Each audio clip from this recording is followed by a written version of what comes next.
Welcome to my YouTube channel. आज Uma technical institute में यहाँ पर देखिए और हम लोग ये सिंगल डोर फ्रिज में प्रेशर होल्ड करने वाले हैं। कैसे प्रेशर होल्ड करते हैं, मतलब कैसे एयर भर के लीकेज चेक करते हैं कंपाउंड गेज के द्वारा। जो यहाँ पर हमारे पास एक कंपाउंड गेज है और ये सब चार्जिंग लाइन दिया है, कंप्रेसर है, यहाँ पर ये पूरा हमारा फ्रिज का सिस्टम है। हम कैसे यहाँ पर प्रेशर भरेंगे ये प्रोसेस यहाँ पर बताने वाले हैं। तो ध्यान दीजिए, इसमें क्या होता है कि ये सब जो रखा हुआ है इसमें सबसे स्टेप बाय स्टेप में चलेंगे, वन बाय वन।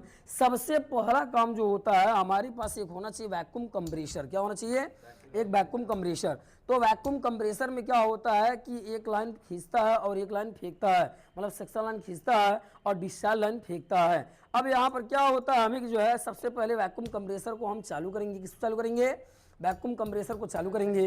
तो वहाँ पर प्लग को लगाएंगे, देखिए वहाँ पर दिया हुआ है। ऐसे हम डायरेक्ट स्टार्ट कर रहे हैं इसको। अभी इसमें डायरेक्ट स्टार्ट करने के लिए हम दिखाएंगे आपको कैसे डायरेक्ट स्टार्ट होता है। तो इसमें जैसे आप देख सकते हैं कि एक कॉमन होता है, एक रनिंग होता है, कि स्टार्टिंग होता है। तो जो लीड वायर होता है उसका एक वायर हम रनिंग पर लगा देते हैं, एक कॉमन पर लगा देते हैं। उसके बाद इन दोनों को आपस में स्टार्ट करते हैं और कंप्रेसर हमारा चालू हो जाता है। तो अब चालू करके दिखाते हैं आपको। तो लगाइए वहाँ पर।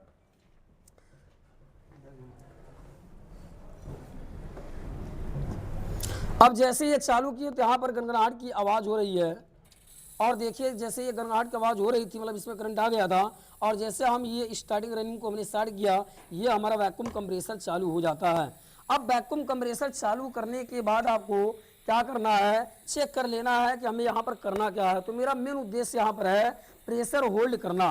तो इसमें चेक कर लेंगे तो ये हमारा देखिए खींच रहा है, तो इससे हम वैक्यूम करते हैं। और जो फेंक रहा है इससे हम प्रेशर होल्ड करते हैं। तो ये फेंकने वाले मतलब कि ये चेक हो गया कि ये फेंक रहा है, तो इसी का हमें काम यहाँ पर लगेगा। हमें यहाँ पर इसी से एयर भरना है। तो एक एयर को खींच रहा है और यहाँ से एयर को फेंक रहा है। हमें भरना क्या है? यहाँ पर एयर भरना है।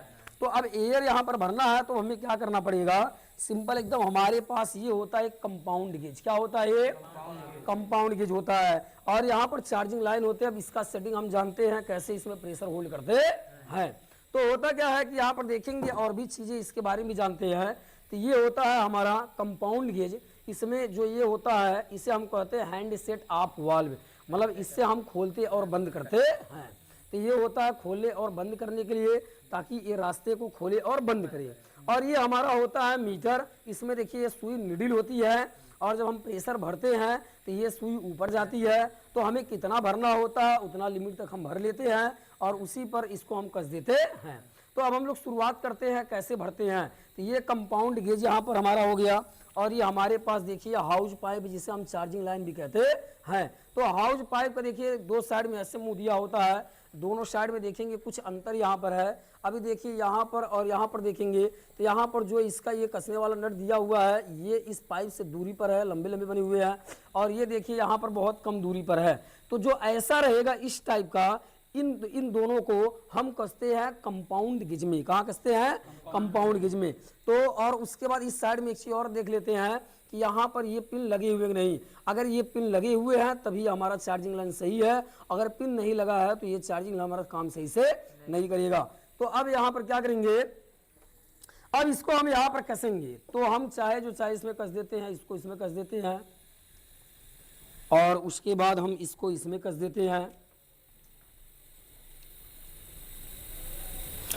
यहाँ पर कंपाउंड गेज में जो है हमने दोनों चार्जिंग लाइन को, मतलब हाउस पाइप को कस दिया है। अब ये देखेंगे कहाँ कहाँ लगाते हैं हम, कैसे प्रेशर होल्ड करते हैं। तो अब क्या करना, हमें इस कंपाउंड के जो प्रेशर होल्ड पर हम लगाने वाले हैं, प्रेशर भरने वाले हैं वैक्यूम कंप्रेसर से, तो हमें क्या करना है, इस हैंड सेट ऑफ वाल्व को ओपन कर देना है। तो इस हैंड सेट ऑफ वाल्व को देख लेते हैं ओपन है नहीं। तो यहाँ पर देखिए इधर हम कस रहे हैं दाहिने साइड में क्लॉकवाइज और एंटी क्लॉकवाइज ये क्या हो रहा है, ओपन हो रहा है। तो हमें इसे क्या कर लेना, ओपन करेंगे। तो ये देखिए बाहर हो गया थोड़ा सा, ये ओपन कर लिया। पहले बुद्धि नहीं लगाना है, जबरदस्ती नहीं करना, इसे ध्यान रहे। बहुत लोग जबरदस्ती कर देते हैं, टूट जाता है, ये खराब हो जाता है। ठीक है, तो इसको हमें खोल लेना है ऐसे। ऐसे खोलने के बाद अब क्या करना है, फोकस करिएगा, इसको पकड़िए ऐसे। ऐसे खोलने के बाद ये नीचे का पाइप, ये बगल का, जो साइड वाला पाइप होता है, कौन सा पाइप, जो साइड वाला पाइप होता है, उस पाइप को हम, जो साइड वाला रहेगा, उस पाइप को हम लगाते हैं वैक्यूम कंप्रेसर के डिस्चार्ज लाइन में।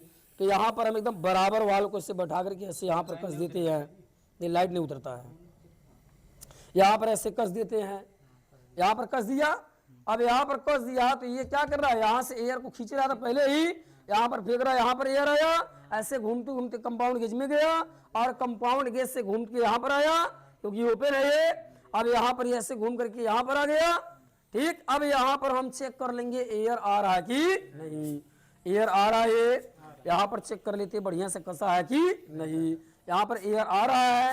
अब इसको इस जो नीचे की लाइन, जो कंपाउंड गेज की जो नीचे की चार्जिंग लाइन है, इसके जो सामने और नीचे वाला लाइन है, इस लाइन को हम कस देते हैं सिस्टम में। कहाँ कसते हैं, तो जो हमारा सिस्टम मतलब जो फ्रिज का कंप्रेसर है उसमें देखिए 3 लाइन दिया है, 2 लाइन हमारे कनेक्टेड है, 1 लाइन ये हमारा है। इसे कहते हैं NRV, नॉन रिटर्निंग वाल्व, जिसे हम चार्जिंग लाइन भी कहते हैं। इस चार्जिंग लाइन में यहाँ पर देखिए ध्यान से, तो यहाँ पर देखिए एक वाल्व दिया है, छुच्छी जैसा बना हुआ है,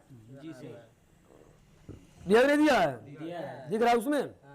यहाँ पर एक वाल्व दिया है, यह देखेंगे यहाँ पर देखिए ऐसे ये दब रहा है। तो हमें क्या करना है, जो हमारा ये चार्जिंग लाइन यहाँ पर लगेगा, ये क्या करेगा, इसको दबाएगा। कैसे दबा करके, एकदम इसको ऐसे दबा करके तब यहाँ पर कसते हैं। यहाँ पर देखिए हमने कस दिया। अब जब ये कस दिया तब यहाँ पर ध्यान से देखेंगे, देखिए कस दिया यहाँ पर। अब क्या हो रहा है, अब यहाँ से वैक्यूम कंप्रेसर प्रेशर खींच रहा है वायुमंडल से, यहाँ से फेंक रहा है, ऐसे ऐसे ध्यान दीजिए, ऐसे ऐसे घूमते घूमते यहाँ पर आया। यहाँ पर देखिए हमारे मीटर में देखिए धीरे धीरे ऊपर चढ़ रहा है। यहाँ पर ताना हुआ है, यहाँ पर ऐसे घूमते घूमते घूमते घूमते यहाँ पर गया है, यहाँ से घूम करके इसमें चला गया कंप्रेसर में। जब वैक्यूम कंप्रेसर में चला गया तो इधर लाइन गया है, इधर भी लाइन है, तो इधर भी एयर जाएगा, इसमें एयर जाके भरेगा, इसमें एयर भरेगा, इसमें एयर भरेगा, अंदर वो ऑपरेटर में एयर भरेगा, घूम के यहाँ पर एयर आएगा, तो पूरे सिस्टम में एयर भरेगा नहीं भरेगा। अब ये देखते हैं कि सिंगल डोर फ्रिज में हम कितना एयर भरते हैं। तो सिंगल डोर फ्रिज में 100 से 130 PSI तक भरते हैं, मतलब 100 से 130 PSI के अंदर होना चाहिए। तो यहाँ पर क्या हुआ, देखिए यहाँ पर दिया है ये क्या दिया है, देखिए 30, 0, 50, ये 100 ऐसा करके दिया है ना ये। तो अभी ये सुई ऊपर चढ़ रही, धीरे धीरे चढ़ेगी। अगर इसमें लीक होगा बहुत ज्यादा तो ये सुई ऊपर नहीं जाएगी, और अगर इसमें जो है लीक बहुत माइनर होगा तो ये सुई धीरे धीरे ऊपर जाएगी, लेकिन जो है धीरे धीरे वो घटती भी है। तो यहाँ ये प्रेशर के पोजीशन में लग गया है, इसमें प्रेशर जा रहा है, आए समझ में। और ये सुई हम यहाँ पर देख रहे हैं बहुत स्लो बढ़ रही है, बहुत धीरे धीरे बढ़ रही है, देखिए बहुत धीरे है ना ये। तो इसका मतलब ये अभी इसको मतलब इतना देर में, अभी लगभग मानकर चलिए कि 2-3 मिनट तो हो ही गया है, इतने देर में लगभग ये सुई और भी ऊपर जाना चाहिए, लेकिन अभी ऊपर नहीं जा रही है। अब हमको 2-3 मिनट और वेट कर लेते हैं, देख लेते हैं ये सुई ऊपर जा रही है कि नहीं, तो हमें पता चल जाएगा फिर क्या दिक्कत इसमें है। बाकी इसमें प्रेशर भरा, मतलब इसमें प्रेशर जा रहा, मतलब एयर इसमें भरा जा रहा है। अब ऐसे हम वेट कर लेते हैं 2-3 मिनट बाद। अब इसके बाद यहाँ पर देख सकते हैं, इसको बढ़िया से दिखाइएगा, इसके बाद देख सकते हैं कि यहाँ पर हमारा टारगेट था कि 130 PSI प्रेशर होल्ड करेंगे, लेकिन 130 PSI क्या, अभी वो 0 से ऊपर थोड़ा सा गया है, आगे बढ़ नहीं रहा। ठीक, तो अभी आगे नहीं बढ़ रहा है, तो इसका मतलब यह है कि कहीं एयर निकल रहा है, और हमारा उद्देश्य ही है फ्रिज में एयर भर के कैसे लीकेज चेक करते हैं। अब हम ये प्रेशर इतने बढ़ नहीं रहा है, तो मतलब लीकेज में ज्यादा है, अगर कम लीकेज होता तो उतना मतलब कुछ चढ़ता ही, लेकिन अब यहाँ एकदम लगभग नहीं चढ़ रहा है, थोड़ा सा ही चढ़ा है। अब देखते हैं कि कहाँ पर लीकेज इसमें है। तो लीकेज देखने के लिए क्या होता है कि हमारे पास देखिए जो है, और ये होना चाहिए मतलब कि शैम्पू का झाग होना चाहिए, और स्पंज जिसे हम जो सकता होता है इसे स्पंज कहते हैं। तो ये क्या होता है, यहाँ पर हम ऐसे चेक करेंगे, यहाँ पर ऐसे चेक करेंगे, तो यहाँ पर ध्यान से देखेंगे बुलबुला निकल रहा है कि नहीं। ठीक है, यहाँ पर चेक करेंगे तो यहाँ पर देखेंगे ध्यान से, यहाँ कुछ नहीं हो रहा है, यहाँ पर चेक करेंगे, यहाँ पर भी कुछ नहीं हो रहा है। फिर इसके बाद थोड़ा उधर करिए इसको, फिर यहाँ पर चेक करेंगे, यहाँ पर देखेंगे कहीं यहाँ तो नहीं निकल रहा है, फिर यहाँ पर चेक करेंगे, यहाँ तो कहीं कुछ निकल रहा है। तो जितने ज्वाइंट हमारे हैं सभी ज्वाइंटों पर हमें चेक कर लेना है कि बुलबुला निकल रहा है कि नहीं। यहाँ भी चेक कर लेना है, क्योंकि कसा गया तो यहाँ भी दिक्कत हो सकता है ना, यहाँ पर भी चेक कर, क्योंकि यहीं पर निकल जाएगा तो नर्वा जाएगा कहाँ। यहाँ पर भी चेक कर लेना है आपको बढ़िया से। यहाँ पर देखिए तो कहीं पर लीकेज दिख रहा है, कहीं पर लीकेज होता जरूर बुलबुला निकलता, लेकिन ऐसा यहाँ पर कुछ है नहीं। तो अब क्या देखिए, अब इसका मतलब ये है कि अब अंदर चेक करते हैं। कहाँ चेक करते हैं, अंदर। हो सकता है कि वो ऑपरेटर से प्रॉब्लम होगा, उसको बढ़िया से थोड़ा पकड़े रखिए, हम इसे घुमा दे रहे हैं, इसको हटा दीजिए, ब्रेक करिए। अब यहाँ पर देखते हैं कि वो ऑपरेटर में हो सकता लीकेज होगा, क्योंकि एयर भरा रहा है लेकिन चढ़ नहीं रहा है। सुनाइए, आवाज देखिए निकल रहा है, तो बहुत तेजी से लीक है। यहाँ पर देखिए आवाज सुनाई दे रहा है आपको, आप देख सकते हैं, देखिए सुनिए। तो ये लीकेज है, मतलब कि इसमें जो है पता चल रहा है पूरा। तो अब यहाँ पर हम झाग लगा के भी चेक करते हैं।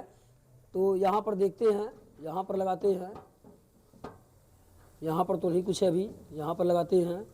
इसके बाद यहाँ पर देखते हैं, देखिए यहाँ देखिए, दिखाइए, देखिए देखिए यहाँ पर देखिए, दिखा है ना, देखिए देखिए निकल रहा है, देखिए बहुत तेजी से, देखिए। तो ये क्लियर हो गया कि हमारे वो ऑपरेटर में लीकेज है, एग्री है, क्लियर हो गया चीज, पूछ कर दीजिए। अब यहाँ पर देखिए ये लीक पता चल गया है कि लीक हमारे एवो ऑपरेटर में है। तो हम लोग प्रेशर होल्ड किए और पता किए कि हमारे फ्रिज में कहाँ पर लीकेज है, कहाँ से गैस निकल गया था। तो गैस निकल गया था हमारे यहीं से, एवो ऑपरेटर से ही लीकेज हो गया है।